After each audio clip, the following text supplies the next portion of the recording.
Otherworldly Evil Monarch. Bab 120. Judul: Komisi Kesepakatan Pertama Kehidupan ini. Ada banyak investigasi yang terjadi seputar penghancuran bagian utara kota. Ini bisa jadi kebetulan, tetapi putra Qin Hu, Qin Xiao Bao tanpa sadar dan tidak sengaja menyinggung Tang Yuan dan Jun Mo Xie. Jun Mo Xie dan rekannya pasti akan membalas dengan cara tertentu, tapi menurutku mereka tidak berada di balik kehancuran misterius di bagian utara kota.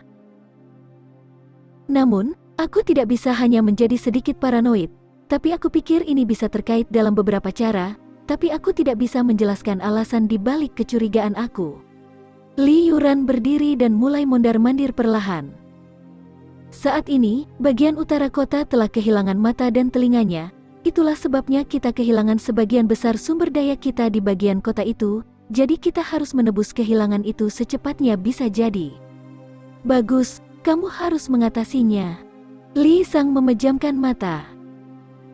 Aku akan merekomendasikan kamu untuk bergabung dengan Istana Kekaisaran, tetapi karena kamu bersikeras menentangnya, yang dapat aku katakan kepadamu, Li Yuran, adalah bahwa aku telah membangun fondasi keluarga kita karena posisi aku di Istana Kekaisaran, dan bukan dengan duduk di samping sungai dan danau. Ini yang harus selalu kamu ingat. Aku tahu bahwa kamu ambisius, tetapi kamu harus memahami keterbatasan kamu. Sangat berbahaya untuk mempertaruhkan keberuntungan kamu sepanjang waktu. Jika kamu ingin maju, kamu harus melakukannya dengan hati-hati dan penuh perhitungan. Cucumu mengerti. Li Yuran diam-diam menundukkan kepalanya untuk sementara waktu sebelum menjawab. Angin musim gugur bertiup bebas dan santai, dan dua pria tak dikenal sedang menikmati kelezatannya. Salah satunya berwajah kuning, sosoknya luar biasa tinggi. Matanya yang tajam tampak tidak proporsional dengan wajah kuningnya, sementara yang satunya lagi sedikit lebih gelap, tetapi corak pemuda ini masih terlihat sangat mirip dengan rekannya. Kota Kekaisaran Tianxiang telah banyak berubah dalam dekade terakhir ini. Pria parubaya itu berjalan perlahan saat matanya melihat ke sekeliling jalan kota. Suaranya terdengar agak sunyi, hampir seolah-olah dia pernah ke dunia yang berbeda, dan tiba-tiba kembali menghadapi kenyataan yang berbeda. Tempat itu adalah aula leluhur keluarga Ye 10 tahun yang lalu, dan aku dibesarkan bermain-main di sana dengan saudara-saudaraku. Hehe. Dia tertawa, tapi itu masih terdengar seperti dia sedang menangis. Paman, kamu tidak akan terjebak di masa lalu lagi, kan? Pemuda di sebelahnya tersenyum. Bagaimanapun juga, kamu harus terbiasa dengannya. Segala sesuatu harus mati suatu hari nanti, apakah itu manusia atau tentara atau sistem. Apapun yang dimulai dalam hidup, berakhir dengan kematian. Jika ini bukan tentang hidup dan mati, maka tidak peduli apa yang terjadi, tidak ada yang peduli tentang ketenaran dan kesuksesan. Membiasakan hidup dan mati lebih mudah diucapkan daripada dilakukan. Pria paruhbaya itu menghela nafas dengan keras. 10 tahun terakhir telah berlalu seperti mimpi buruk. Aku hanya melihat kehancuran di mana-mana. Dulu aku punya saudara laki-laki, dan sekarang mereka semua mati, dan aku ditinggalkan sendirian di dunia ini. Paman, apakah kamu pernah berpikir tentang kaki kita? Anak muda itu terkekeh lembut, tetapi dengan sedikit ejekan lembut, hampir seolah-olah dia sedang mengejek ironi kehidupan di bumi ini. Pada saat ini, mata anak muda itu sepertinya melihat ke masa lalu dan masa kini, dan dia tampak tidak peduli dengan hal lain. Dia menunjuk ke tanah di bawah kakinya. Paman ketiga, sejak zaman kuno, sejak puluhan ribu tahun, tahukah kamu berapa banyak orang yang terkubur di bawah tanah ini? Di satu sisi, kita sebenarnya selalu berdiri di atas mayat orang lain. Saat ini, kita mungkin menginjak mayat pengemis, dan mungkin saat berikutnya kita mungkin berdiri di atas sisa-sisa seorang kaisar agung. Masalah bahwa tanah yang tebal ini terdiri dari gunung tulang. Hidup dan mati itu seperti kering dan tumbuh-tumbuhan, begitu tua dan layu, ia mati. Jadi apa bedanya? Suatu hari nanti, kamu, atau mungkin, aku, akan berbaring di bawah tanah ini, siap untuk diinjak-injak oleh manusia lain.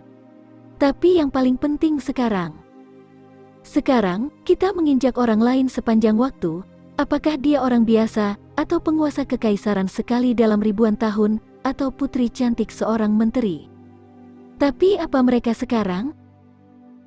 Reaksi yang jelas untuk menginjak kuburan orang lain adalah bahwa kita harus membangun diri kita sendiri ke posisi di mana orang lain tidak dapat menginjak kita, apakah kita hidup atau mati.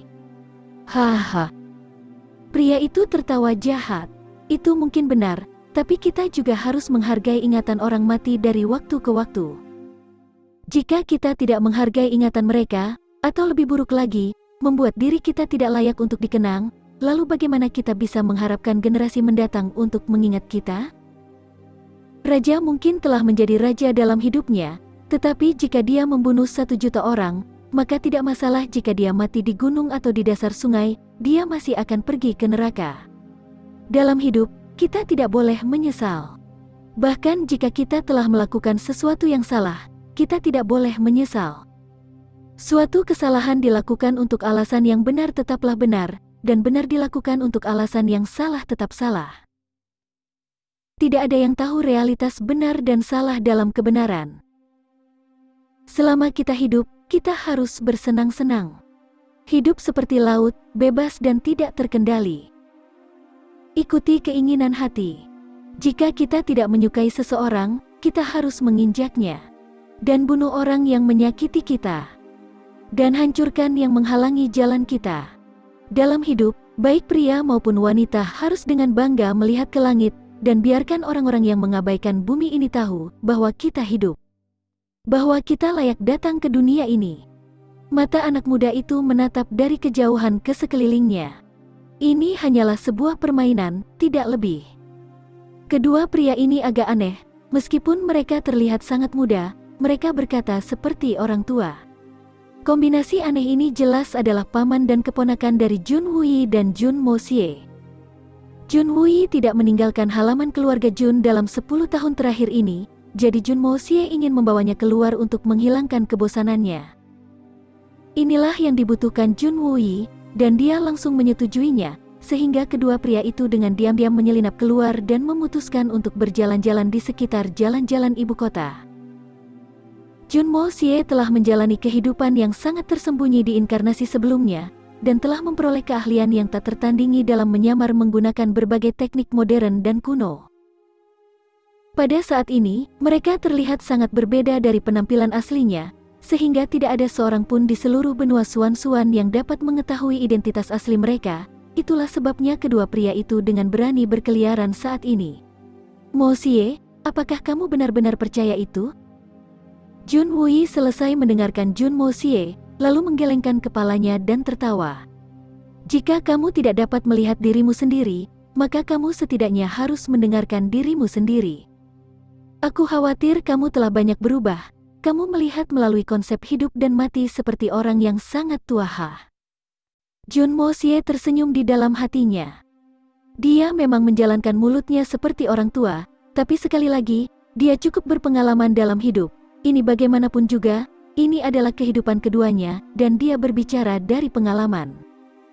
Tempat ini dulunya adalah kediaman Pangeran Agung 10 tahun lalu. Mereka benar-benar berhasil mengubahnya menjadi Aula Huanghua. Aku benar-benar bertanya-tanya, karena ini adalah ibu kota, siapa yang berani memaksa seorang pangeran keluar dari rumahnya? Jun Woo mengerutkan kening saat dia melihat cekung yang terletak di sisi kiri jalan. Jalan menuju ke sana tampak sedikit sederhana, tetapi itu bergulung-gulung dan langsung menuju ke sebuah rumah yang sangat besar. Pangkat suara yang lemah dan agak melengking dari dalam, dan sepertinya agak lemah dan penuh keputusasaan. Aula Huanghua, apa artinya? Aku tidak ingat berada di sini dulu. Para pejalan kaki yang lewat akan mencoba untuk menjauh dari Aula Huanghua, hampir seolah-olah tempat itu penuh dengan ular di dalam. Mata semua orang dipenuhi dengan kebencian dan sedikit ketakutan, dan mereka pasti akan mempercepat langkah mereka saat mereka melewati gerbang gedung. Jun Mo Xie dengan cepat mencari melalui ingatan di otaknya, dan berkata, Aula Huanghua seperti semacam rumah bordil. Tapi para pengawal di sini relatif lebih muda usianya, dan sebagian besar cukup tampan. Anak-anak, tiba-tiba, perasaan marah yang kuat memenuhi hati Jun Mo Xie. Ini adalah titik transit untuk penjualan anak laki-laki dan perempuan. Jika mereka berkualifikasi baik, maka mereka diusir. Orang yang tidak terlalu berpendidikan tetapi tampan dan pandai, disetel dan kemudian dijual dengan harga tinggi kepada keluarga besar untuk tujuan mencari keuntungan. Para rekrutan kelas 1 adalah yang terburuk.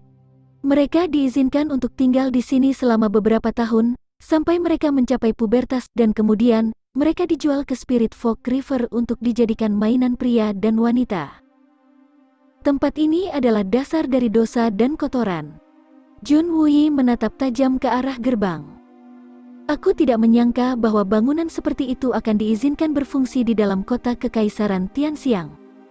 Bagaimana para pejabat mengizinkan ini?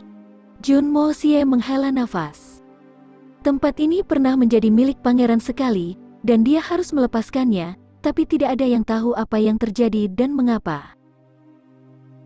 Siapa yang punya nyali untuk melawan orang-orang seperti itu? Jika situs itu milik seorang pangeran, dan seseorang mampu melepaskannya dari tangan seorang pangeran yang berkuasa, lalu apa yang bisa dilakukan orang biasa? Ini adalah kerajaan birokrasi, dan tempatnya telah berhasil menghindari semua tuntutan hukum, jadi mungkin bangsawan peringkat atas atau putra dari orang yang sangat berkuasa ada di belakang pendirian ini, tapi siapa yang berani mencoba dan mencari tahu? Selain itu, kebanyakan orang datang ke sini dengan sukarela karena mereka membutuhkan uang, sementara beberapa adalah anak tunawisma dari rumah sakit jiwa tunawisma, dan bagaimanapun juga sama saja dengan budak. Apa yang bisa dikatakan orang lain tentang masalah ini? Ini mengerikan. Ini sangat mengecewakan. Jun Wuyi mengerang dingin. Dia menatap tajam ke arah gerbang masuk, tidak mau melewatinya, tetapi hari ini, dia harus berbalik, karena mengungkap identitasnya akan sangat merepotkan. Selain itu, tubuh Jun Wuyi masih dalam proses penyembuhan dan dia sangat perlu merahasiakannya, jadi meskipun dia tidak ingin, dia berbalik untuk menjauh darinya. Saat kedua pria itu pergi, tangisan tiba-tiba dan melengking terdengar di belakang mereka, yang diikuti oleh keributan keras dari kerumunan orang. Sesosok jatuh ke tengah jalan. Itu adalah gadis muda, pakaiannya acak-acakan dan robek, sementara wajah cantiknya berubah menjadi kesakitan. Mulutnya terus-menerus memuntahkan darah, dan matanya yang berkaca-kaca sepertinya sudah kehilangan keinginan untuk hidup. Mulutnya terbuka saat dia berteriak dengan suara rendah. Aku bertanya kepadamu saudaraku. Aku mohon padamu saudaraku, jangan biarkan dia melakukannya. Kakak. Kemudian, sebuah suara tajam berteriak setelahnya, dan seorang anak kurus dan lemah muncul di pintu masuk gedung. Sebuah tangan menghentikan anak itu untuk berjalan keluar, tetapi wajah anak itu sangat cemas dan dia terus-menerus berjuang untuk membebaskan diri. Tapi bagaimana bisa seorang anak kecil melepaskan diri dari cengkeraman pria dewasa yang kekar? Dalam keadaan gelisah, anak itu tak henti-hentinya terus mengayunkan siku dengan harapan bisa melepaskan diri dari penculiknya. Lalu tiba-tiba, anak itu membuka mulutnya dan dengan keras menggigit lengan pria itu. Pria itu meringis kesakitan dan anak laki-laki itu mengambil kesempatannya dan bergegas keluar ke tengah jalan, di mana gadis muda itu terbaring sekarat. Gadis sekarat itu menoleh dan melihat sosok kecil yang mendekatinya, dan tiba-tiba matanya menampakkan warna kegembiraan dan ketakutan. Dia hampir tidak bisa mengangkat tangannya ketika dia mencoba mengulurkannya, berharap itu akan dipenuhi oleh saudara laki-lakinya sendiri. Saat itu, sebuah suara tiba-tiba mengutuk dengan keras, dan suara yang tajam dan menusuk mengikuti. Anak laki-laki yang tengah melaju ke arah adiknya, mendapati tubuhnya sedang terpelintir secara tidak wajar, hampir seperti batang tebu yang dibengkokkan di tengahnya. Dia jatuh ke tanah dengan suara celepuk, dan pukulan yang baru saja dia lakukan tiba-tiba mempersingkat hidupnya. Dia diam sekarang, dan tubuhnya tidak lagi bernapas. Tubuhnya tergelincir di tanah karena dampak serangan itu, tetapi matanya masih memerah karena amarah dan kecemasan, sementara tangannya masih terulur ke arah adik perempuannya yang sekarat. Tapi tangannya tidak dapat membuat jarak saat mayatnya berhenti, satu kaki dari tubuh saudara perempuannya yang sekarat. Jarak 1 kaki ini sebenarnya memisahkan 2 saudara kandung dan jarak ini begitu besar bagi mereka, sehingga mereka tidak dapat menutupinya, bahkan dengan nyawa mereka. Seorang anak laki-laki benar-benar mati di depan mata kakak perempuannya yang sekarat. Gadis yang marah dan marah itu melolong liar ketika dia mencoba merangkak lebih dekat ke mayat kakaknya, tetapi hanya berhasil berjuang 2 kali sebelum dia tidak bisa bergerak lebih jauh. Matanya yang indah masih menatap mayat adik laki-lakinya saat jejak terakhir kehidupan meninggalkan mereka, tetapi mereka tetap menolak untuk menutupnya, tidak dapat beristirahat dengan tenang. Nafasnya telah berhenti, tapi lengan rampingnya masih terentang kuat ke arah mayat kakaknya. Pop! Ada sedikit suara, dan koin tembaga kecil yang rusak jatuh dari balik pakaian dada gadis muda itu, melingkar di sepanjang lengannya, dan berguling di tanah yang berlumuran darah kedua bersaudara ini. Koin itu berguling dan berguling untuk waktu yang lama, dan berhenti di samping bagian depan sepatu Junmo Xie, dan tidak lagi bergerak lebih jauh. Ah, berdosa. Ada terlalu banyak bulan ini. Nah, anak-anak ini benar-benar miskin. Seorang pejalan kaki berbisik pada dirinya sendiri, menggelengkan kepalanya, dan dengan cepat meninggalkan tempat kejadian. Inilah yang terjadi pada orang-orang yang menjual dirinya sebagai budak. Kurasa ini bisa dianggap sebagai hukuman atas dosa mereka sendiri. Seorang pria bergumam tidak setuju. Banyak orang memandang dengan warna welas asih di wajah mereka, yang menyembunyikan rasa amarah yang kuat di bawahnya, tetapi tidak ada yang berani berbicara sepatah kata pun menentangnya secara terbuka. Dalam sekejap mata, seluruh kerumunan dengan cepat mulai bubar, dan jalanan mulai kosong lagi. Binatang! Suara Jun Wuyi membuat semua orang berbalik. Dia telah melakukan perbuatan yang tidak bisa diubah dengan kemarahan. Bagaimana kamu bisa membunuh anak kecil seperti itu? Apakah kamu masih memiliki kemanusiaan yang tersisa di dalam diri kamu, atau rasa keadilan mungkin? Ada beberapa pria berdiri di pintu masuk gedung, menyeringai melihat tontonan berdarah yang baru saja mereka koreografi, mengekstraksi kesenangan jahat dari melihatnya. Mereka tidak pernah membayangkan bahwa seseorang akan secara terbuka menuduh mereka. Ini adalah aula Huanghua, dan tidak pernah ada yang mengatakan apapun di sini. Jangan menontonnya jika kamu tidak menyukainya, dan urus urusan kamu sendiri. Pulanglah ke ibumu dan jangan berani-berani mengucapkan sepatah kata pun. Aku memutuskan nasib keduanya, siapa kamu untuk memanggilku untuk keadilan? Atau kemanusiaan? Pria yang telah digigit anak itu masih menyeringai. Jun Wuyi saat ini berpakaian sebagai seorang sarjana, tetapi jubahnya yang aneh membuatnya terlihat seperti orang miskin, dan kurang seperti seorang sarjana yang berprestasi. Aku menantangmu. Jun Wuyi sangat marah. Kamu melakukan aktivitas ini di jantung kota kekaisaran? Beraninya kamu menunjukkan ketidakpedulian seperti itu terhadap kehidupan dan menginjak-injaknya? Pada saat ini, Junmo Xie sedang melihat ke bawah, terpesona pada koin rusak yang tidak bergerak di samping sepatunya. Pada saat ini, hatinya melonjak dan perasaan aneh tetapi akrab mengalir di hatinya. Ini adalah koin yang rusak, dan bisa saja terjatuh dengan getaran sekecil apapun, tetapi kebetulan masih menembus kaki beberapa orang dan mendarat di atas kakiku. Apa ini? Kebetulan? Atau mungkin, takdir? Pada saat ini, Junmo Xie telah kembali ke kehidupan sebelumnya, di mana dia telah menjadi seorang hitman, raja dari semua pembunuh, Raja Jun Xie. Dia perlahan-lahan membungkuk dan dengan sungguh-sungguh mengambil koin tembaga yang rusak itu, dan meletakkannya di tengah tangan ini sambil berbisik. Aku yakinkan kamu, sekarang kamu dapat beristirahat dengan damai. Aku menerima uangmu sebagai komisi dari kesepakatan pertamaku dalam hidup ini. Tidak ada kontrak yang dibutuhkan. Surga akan menjadi saksinya. Dia perlahan mendongak, dan matanya yang mempesona melihat 3 kata, Huanghua Ho. Mata Junmo Xie menyipit saat cahaya menyinari mereka. Seperti sinar matahari yang menembus awan gelap, matanya berkilauan dalam kobaran api yang cemerlang namun mematikan. Aku tidak peduli apa cerita di balik anak-anak ini, dan aku tidak perlu mengetahui identitas gadis itu. Aku tidak peduli dengan kekuatan yang mendukung aula Huanghua ini.